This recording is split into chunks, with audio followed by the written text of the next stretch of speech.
Hey YouTube, it's your boy Paul Catton, and welcome to my show, Chef Paul's Kitchen. Before we get started today, I'd like to remind you to please give a like, a subscribe, hit the bell for notifications, and let me know what you thought of today's episode. Now today we're going to do that tried and true, everybody's favorite dish, lasagna. It's the hardest dish in the minds of people to put together, but it's so easy. So first off, what you want to do is you want to set your oven to bake, preheat it to 350, and while the oven's preheating, you want to turn your stove on medium heat because we're going to sweat the vegetables before we put them in our meat sauce, before the meat goes in there. This will give extra layers of flavor to the dish, which is what we kind of want. We want to give all these different layers of flavor, but you want to go with the hardest to cook, which will be our bell pepper and our onion. Shallots and garlic are a bit more gentle flavors, so they can go in towards the end of the sweating process.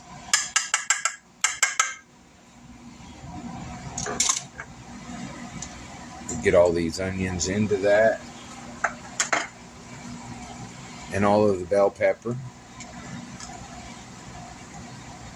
And we kind of play a game of wait it out. You can until you get it started. You can turn it up so that it gets some heat to that. In the meantime, I'm going to walk you through what else we have for today's video. We've got shallots. I just did a fine slice and a little bit of a dice on it, not too much. Don't put too much thought into it.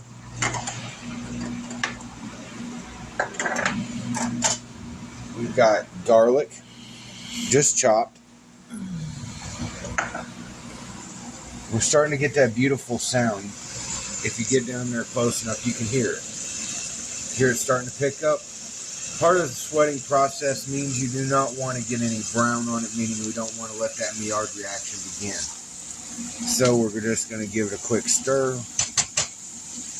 and then switch spoons. Similar to the wooden spoon, except we don't have splinter worries. Nothing's worse than getting in a dish and then you find a splinter that you didn't know was there. Now we're starting to get that good sizzle, and and if you could just smell this right now, it's got that sweet yet savory aroma, and it'll give us a great mouthfeel on the final product, because we're going to soften these up by the sweating process. In the meantime, we're going to get into our meats. Our meat sauce is a pound of ground beef and a pound of Italian sausage. We'll put that to the side. What I'm really wanting to walk you through real quick is what we're going to do for the cheese layer between it. Now this is low-fat ricotta cheese, and I like to put just a little bit of cream cheese with my ricotta. It gives it that creamy flavor. So what we're going to do, we've got a mixer right here, and we're just going to get that mixer together, and we're going to go ahead and mix the cheese layer of this together. It's not a hard process. You just want to take your ricotta, or ricotta, as it's properly pronounced.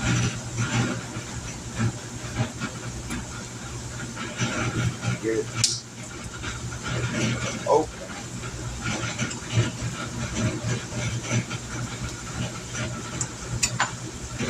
I'll get this open.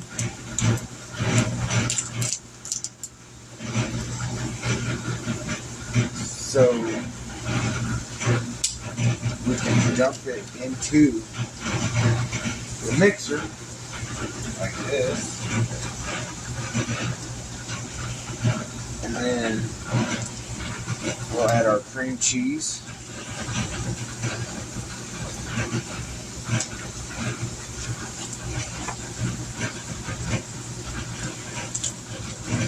We just want to toss that brick in there.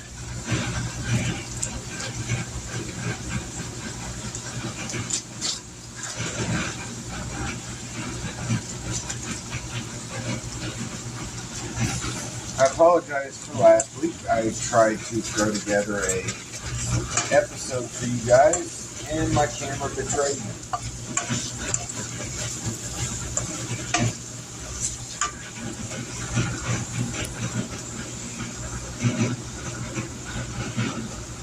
And then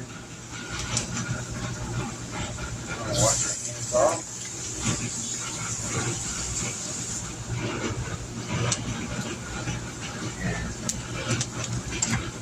Give them a quick dry. Now, we want to come back over here and take a look at what's going on with our vegetables. See how you're starting to get a little bit of an opaque look at looking, a little pale looking color on these? It means they're softening, which is exactly what we want them to do. So, we'll add in our shallots. The shallots are important. Adds a whole nother layer of flavor. It's a cross between the onion and garlic, so we'll add some garlic in there. Because I just love garlic. And we'll let that work a little bit.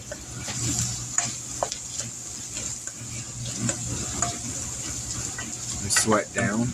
Like I said, we don't want to get any browning happening on our vegetables, so we turn the heat down a little bit so it doesn't get that beautiful brown color to it. But we just want to get that sweet aroma to come out in these things. Okay. We've got Italian style cheese. It's like 4 or 5 different cheeses. You can go with Romano and Parmesan. And a little bit of Fontina cheese will do all right. And you should be able to find all these cheeses at your local grocery store. Then you just want to add a little bit into the mix. Kind of like this.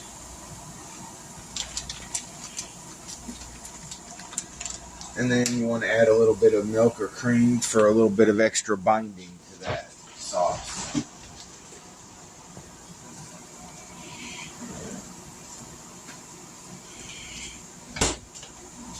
Lactose-free milk for a lactose-free person.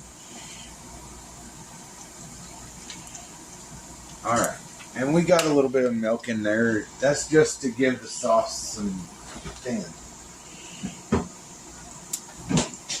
And then we want to slip it to the side and lower down our mixer. And on low setting, let it work. Let it work its magic.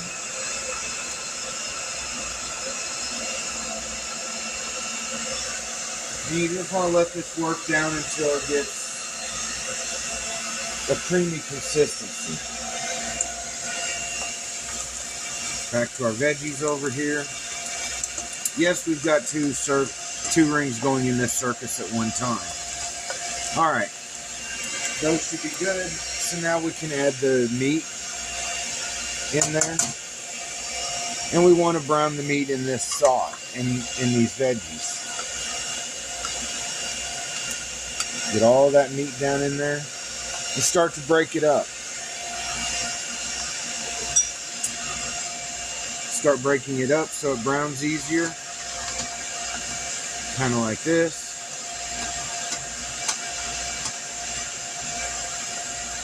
And give it a little mash around. Because we want to get this loose. So that we can get all these veggies to incorporate into the meats.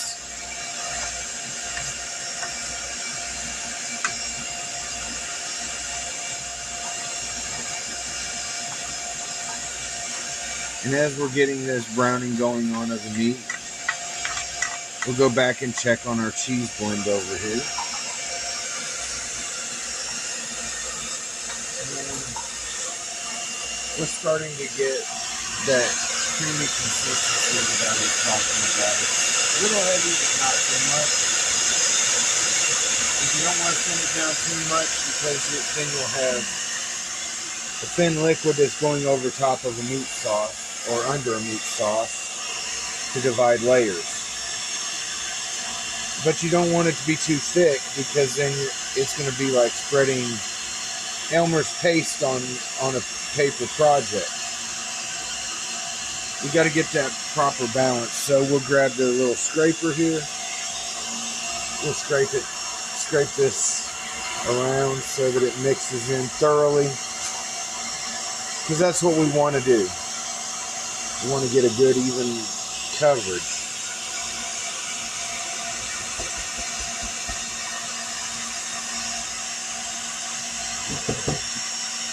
Sanitize. Then we'll go back to our meat over here. As you notice, you're starting to get a little bit of browning going on this meat. And that's what we want to get going. We want to get that good browning done on the meat, so that when we add our tomato products to it, to bind the sauce together, and a little bit of red wine just to loosen those beautiful flavors off the bottom. Your oven should be preheated by about this time. Ours just went off, and it's a 350 degree oven, and we should be about ready to get our sauces together, which also means that we should be ready to assemble this thing. And assembling a lasagna is easy. Everybody makes it a lot harder than it has to be. They overthink it. Never overthink food. Make your own idea. You know, take it your own direction if you want to. If you want to add mushrooms to the sauce at this moment, go ahead and add mushrooms. I can't have mushrooms, so I'm not adding them.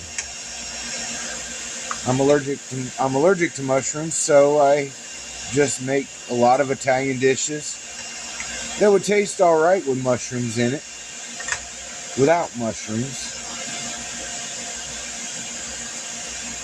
Alright, and you see how this is working out. We want to take a little bit of the seasoning, give it a good sprinkling across the meat, and put it back over there. And we'll take a little bit of this and sprinkle it over here, just to give it a little something inside the mix.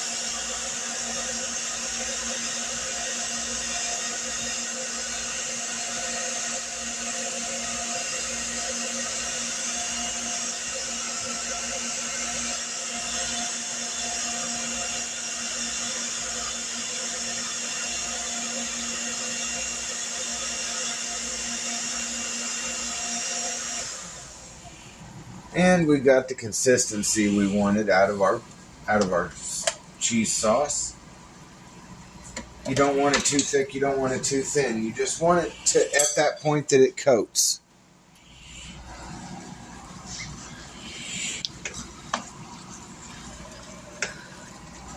And we're working on getting our meats all browned up here. And then, in my opinion, for the best pasta sauces, you have to have a little bit of diced tomato, tomato paste, can of tomato sauce, and some crushed San Marzanos. San Marzano tomatoes are imported from Italy. They are very good, and they give you that authentic Italian flavor that you're looking for in your dishes. And that's our basic sauce ingredients that are left, that we haven't already put in here. So we'll go back to stirring our meat sauce, because I like a lot of meat, and I know a lot of you guys out there like a lot of meat too. If you're a vegetarian, go ahead and leave the meat out of the sauce and substitute it for a little bit of tofu or soy protein. Whatever it is that you're into. Like I said, I'm only giving you the main layout of how to do it and giving you an idea of how it could be done. But at the end of the day, you guys are the artists. You guys are the ones that put this together and you make it yourself. This is just my interpretation of what I want a lasagna to be. And I like a lot of meat, so my sauces are really meaty. And as we're browning these up, notice that the vegetables have taken on a very vibrant color as they're mixing into this meat.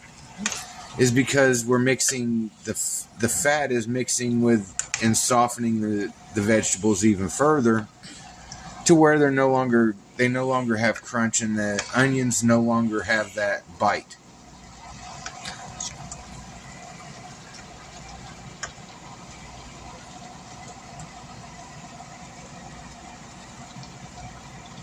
We want to be sure that we get all of the ingredients incorporated in here.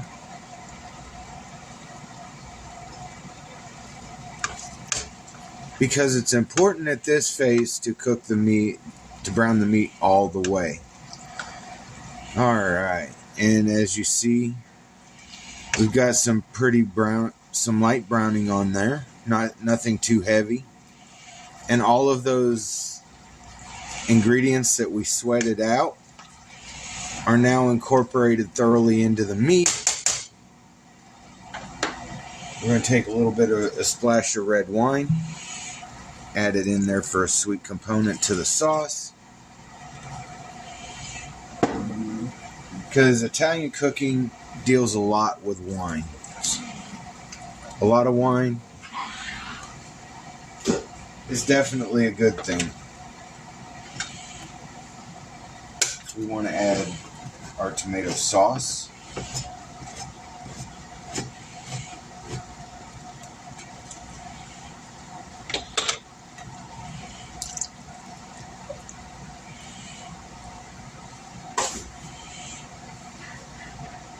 Our tomato paste.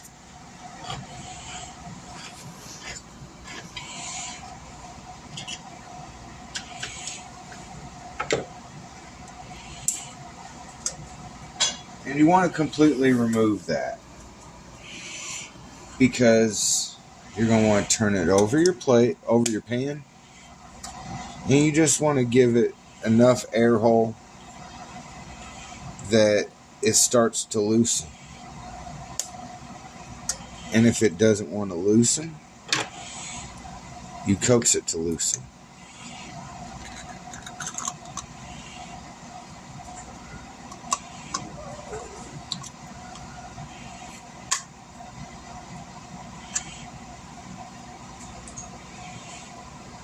Toss that can in the trash. Luckily that went where I wanted it to. Rinse your hands off. Clean your hands off. Dry them up. Because the next thing we're going to do is we're going to give all of this a quick stir. You want to stir all this in and get all that flavor down into your sauce. Now when we add the crushed San Marzanos, that's going to take our sauce to the next level. Because we're actually giving it authentic Italian flavor. Which was the goal anyway. Is if you're going to cook Italian, you want those authentic Italian flavors. Nothing says Italian like San Marzano tomatoes.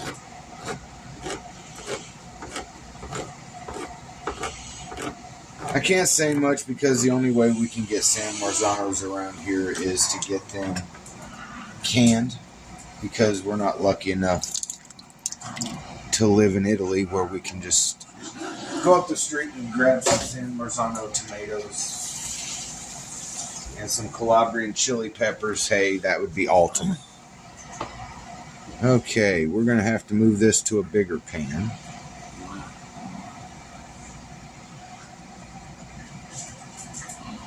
But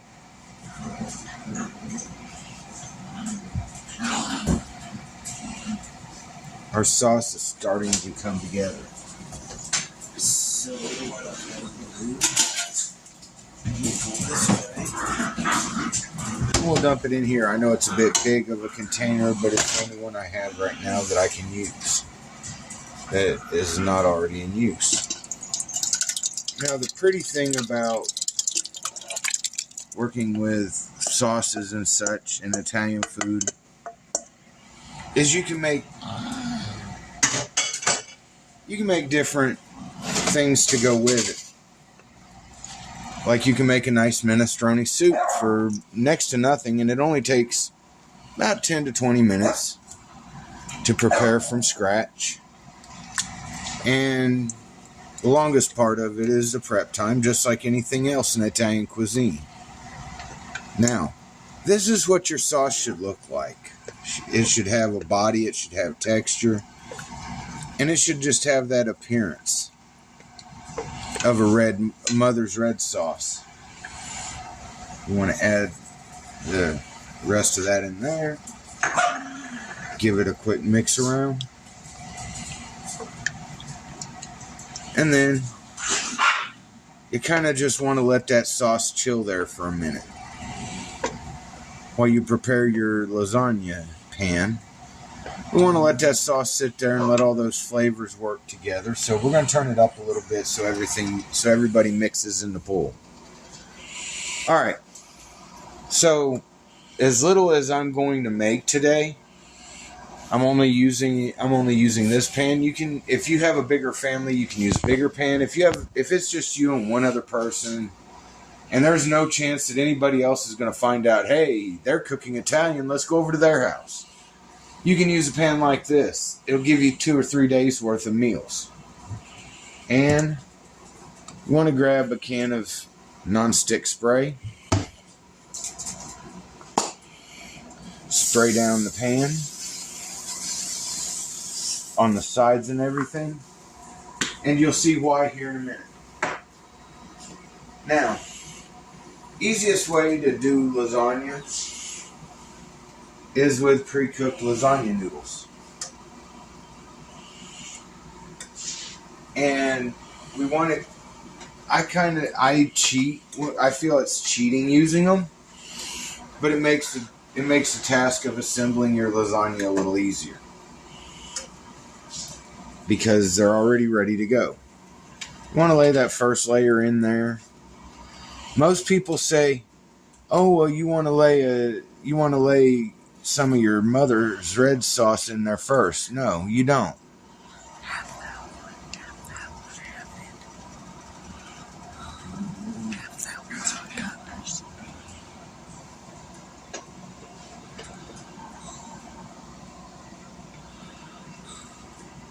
I'm going to stir some on this.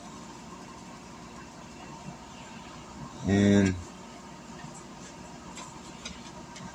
we're going to fit this lasagna noodle in here. It doesn't have to be perfect. Lasagna is not a perfect dish. The pasta is only there to provide a layer between foods. In fact, at the end of it, you will put your cheese over top of all of it and then bake it. You won't even put noodles on top. You don't have to. It's not necessary. Now, we'll grab our cheese sauce that we made. And I always recommend using the cheese sauce layer first and then lay your meat sauce over top of that. But to each their own. I just lay thin layer on the bottom of each layer. And be careful not to really too much touch the noodles, especially if you use the ready to bake noodles, because they'll move a lot. They'll move on you. All right, we got our layer of cheese sauce ready to go. Our meat sauce is working together quite well. In fact, it's starting to smell like a sauce. add a little bit of thyme, a little bit more thyme because it's just not smelling thymy enough for me, and basil. Your sweet herbs bring together the flavor of any sauce.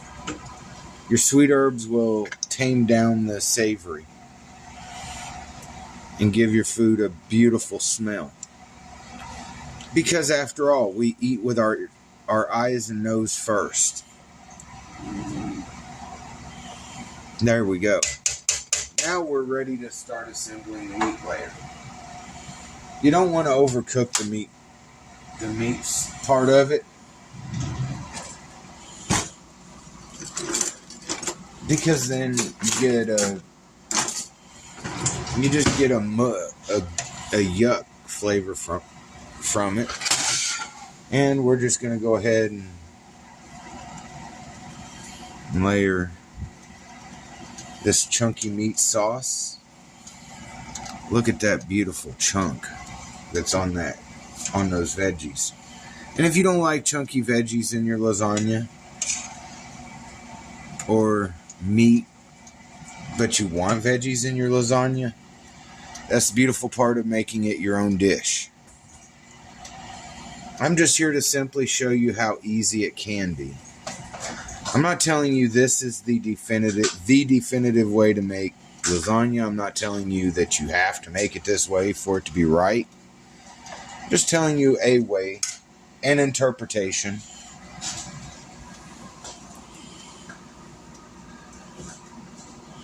We'll lay this layer like this, and that's going to be the last layer. Just like with any lasagna, you want to take that and just give it a liberal dousing with the cheese sauce, because that cheese will make a beautiful, solid, chewy layer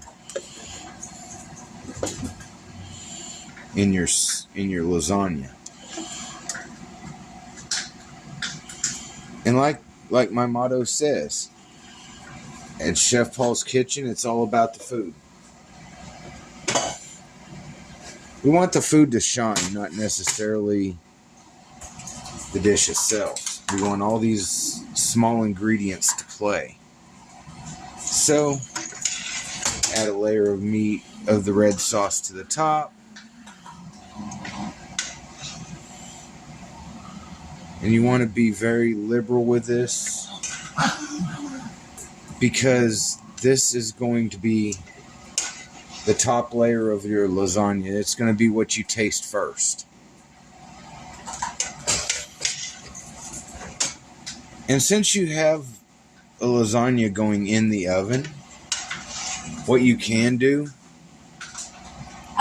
is just make you some garlic bread to go with your meal. Alright. We don't want to get it too full, because we're actually off balance here somehow.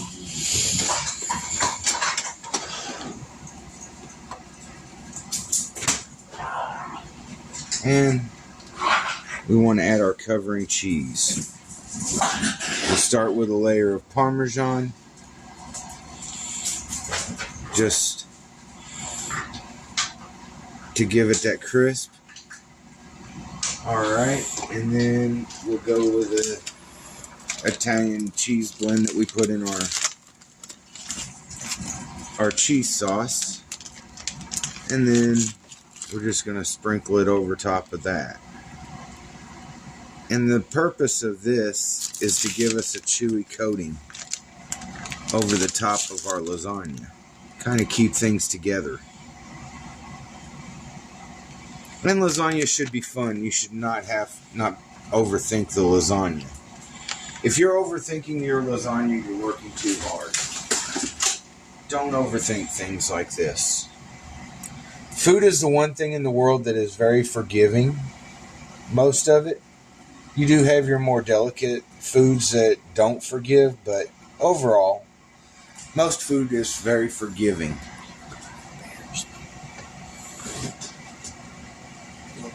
more cheese out of the refrigerator.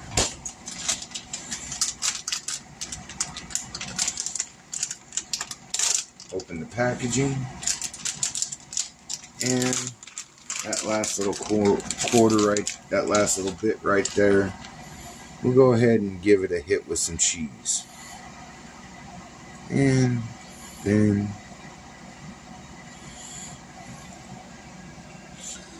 we're ready to put this in the oven and let it start to bake.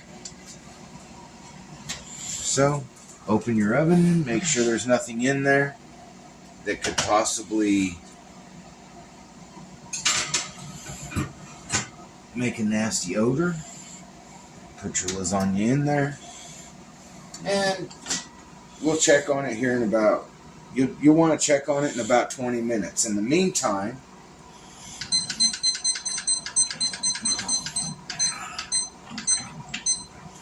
I'm going to show you how to make your butter for your Italian garlic bread. First off, ingredient number one, Italian loaf. You can make it at home. I gave the recipe in my first episode. Go back in the archives, and it shouldn't be that hard to find. And you can make your own loaf. It'll take you about 2 hours to make your own loaf, or you can go to your local grocery store in the bakery department, and they might have it already made for you.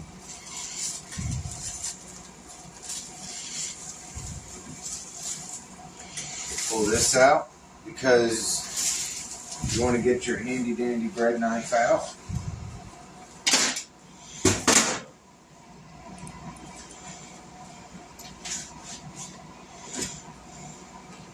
And you want to get something small to kind of melt the butter in.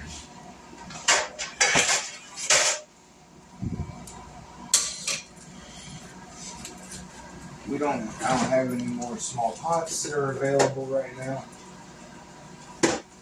And because there's just the two of us, I'm going to make 3 pieces apiece. So a half stick of butter should suffice. And the nice thing is, later on in the week, if you want to have Italian again, you can save what sauce you have left over after you make your sauce. And you can make some spaghetti noodles, bow tie noodles, whatever you want to do, and use that sauce to make another meal. That way it doesn't get wasted. Alright, so we're going to melt this butter down. We're going to clarify this butter real quickly. And we're going to grab some cloves of garlic.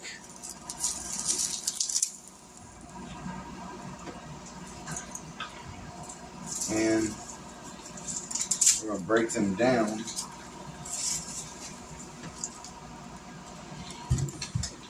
so that when the butter clarifies and we're done cooking that flavor into the butter, you want to strain off the garlic pieces.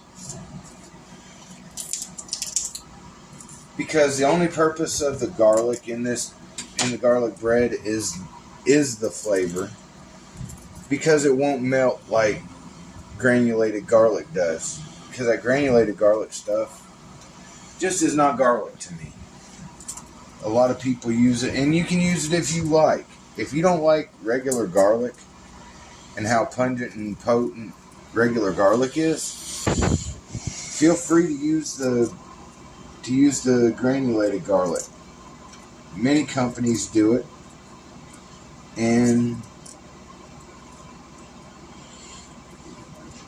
yeah, you sacrifice a little on the authenticity of the dish, but whatever's easier for you, because not everybody is good at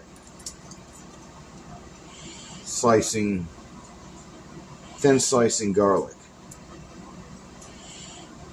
because you're going to want it relatively thin. And as you see over there, we've already got the butter. It's starting to render down. and clarify a little bit.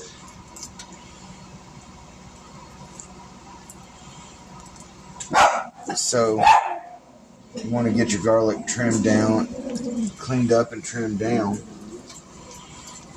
so that you can put it inside that butter as quickly as possible.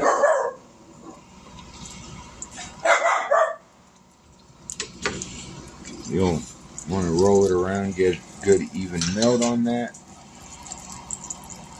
and grab your paring knife and just start thin slicing your garlic. The thinner the garlic is, the better the oils will release in your butter. You really want to get a good thin slice. Not thin enough you can read the sports page through it, but just thin enough that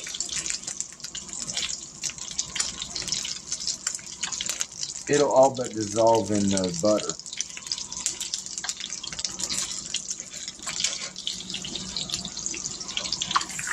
Give butter a good swirl. Finish cutting your garlic. Because the more you get it prepared before that butter is ready, which it's almost ready as it is.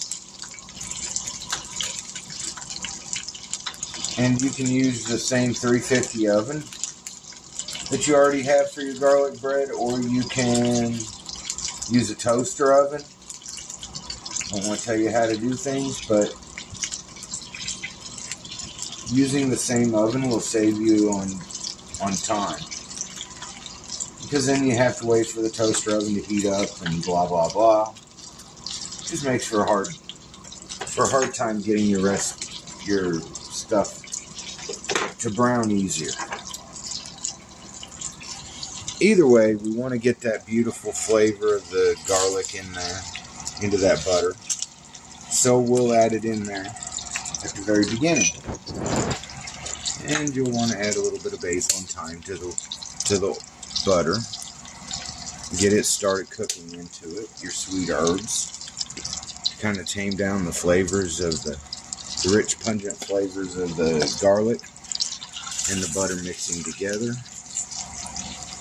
And you just want to keep moving it around until those flavors get good and into your butter. And we can turn it down here on low while we cut this Italian loaf into the pieces we're going to want to use as garlic bread. You can keep the crust aside and use it for sauce, for dipping up sauce, or if you want to break bread with somebody. That's where that phrase originated from, was Italians, is they would sit there and break bread with each other over a problem. They basically sit there with their wine and with a bowl of wine and some bread, and they would just talk their matter over. And by the time they got to the end of each of their crusts of bread, the matter had already been worked out. It's what you call early problem resolution. You got a free meal and you got a problem dealt with somebody that was maybe your neighbor and enemy. You just sit down and you bake. You have the wine and the bread together.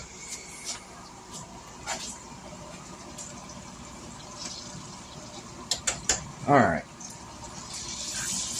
We're going to give it a good whirl around in here. And that's starting to smell amazing. Now, what you're going to want to do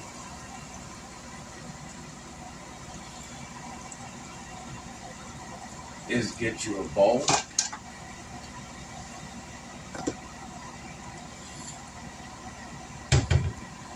and a mesh strainer, and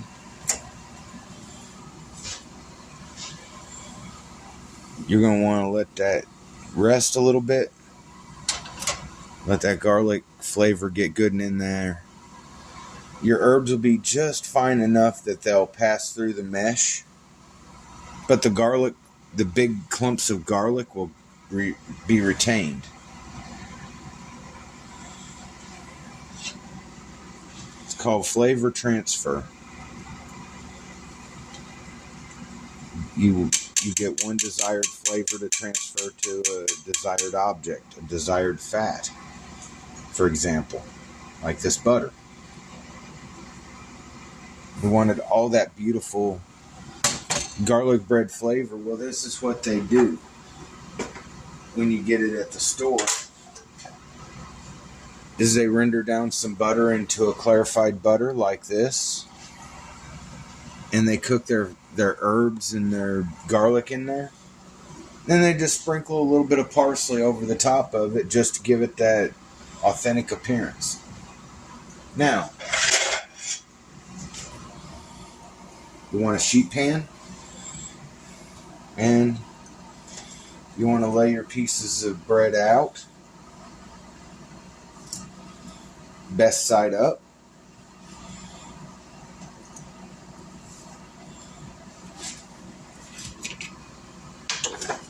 And then you want to grab a small spoon,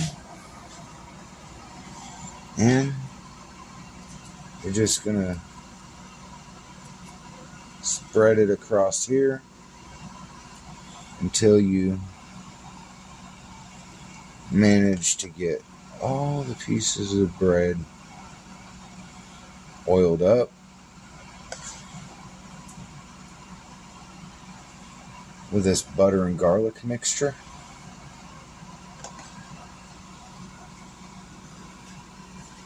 This is a pro secret that nobody will tell you. And for good reason. It's cutting into their profits to tell you how they make these things. But there are a few trade secrets that even I don't give away that are just personal secrets. But you do want to use all of that butter to get all of that buttery goodness in there.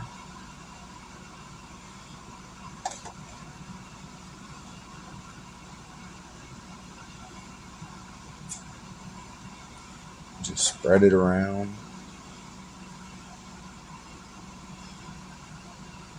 Get it all good and on there. You want to make sure that it's crust to crust treated with this butter garlic mixture, because you want to get all those beautiful flavors down into your bread.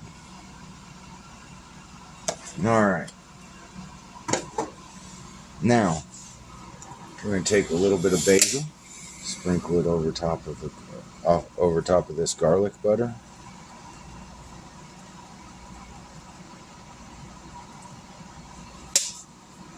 And then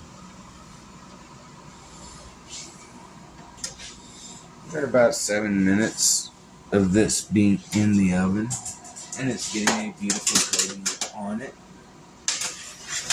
We'll set that down there. We'll let that work. In the meantime, go ahead and clear space. And you'll want to find a vessel of some sort to put that in.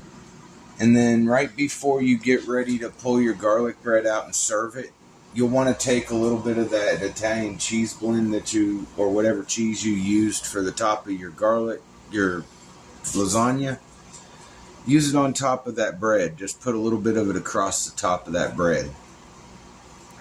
It'll give it a good authentic flavor and mouth chew that just will feel amazing when you start to eat it. And it'll absorb up a lot of the sauce from the lasagna. Now, I recommend letting your lasagna sit for about 5 minutes for each layer. That way it has time to coagulate, come together, and just build that solid lasagna shape.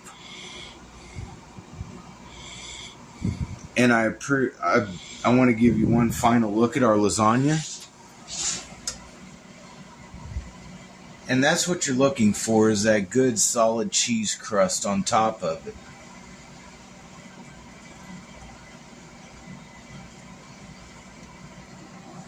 Once again, I want to thank you for coming and watching my show today.